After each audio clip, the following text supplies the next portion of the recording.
আপনি যদি মনে করেন যে আপনার মধ্যে এই লক্ষণগুলো আসছে, আপনাকে রক্ত পরীক্ষা করতে হবে।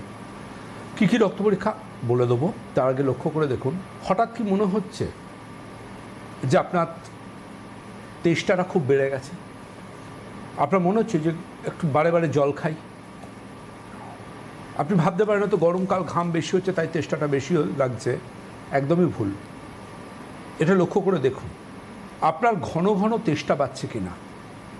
যদি ঘন ঘন তেষ্টা পায় আপনার, তাহলে কিন্তু আপনাকে রক্ত পরীক্ষা করতে হবে ডায়াবেটিস ডিটেক্ট করার জন্য। এটা একটা সম্ভাবনা হতেও পারে। সেকেন্ড যে পয়েন্টটা থাকবে সেটা হচ্ছে, আচ্ছা এরকম হয় কি আপনার বারবার বাথরুম যেতে হচ্ছে এবং আপনি লক্ষ্য করে দেখছেন যে বারবার বাথরুম গেলেও আপনার যথেষ্ট পরিমাণ টয়লেট হচ্ছে, কিন্তু আপনার বারবার বাথরুম যেতে হচ্ছে। লক্ষ্য করে দেখেছেন বারবার বাথরুম যাওয়া এবং যথেষ্ট কোয়ান্টিটির টয়লেট হচ্ছে। এটা হলেও কিন্তু আপনাকে ব্লাড সুগার এসেছে কিনা তার ডিটেকশনের জন্য রক্ত পরীক্ষা করতে হবে। কারণ এটাও সম্ভাবনা থাকতে পারে শরীরের অতিরিক্ত গ্লুকোজ বেশি পরিমাণ জল খাওয়ার প্রবণতা সৃষ্টি করে শরীর থেকে অতিরিক্ত গ্লুকোজ টয়লেটের মাধ্যমে শরীর থেকে বেরোবার প্রচেষ্টা করছে। এটা কিন্তু খুব ইম্পর্ট্যান্ট পয়েন্ট।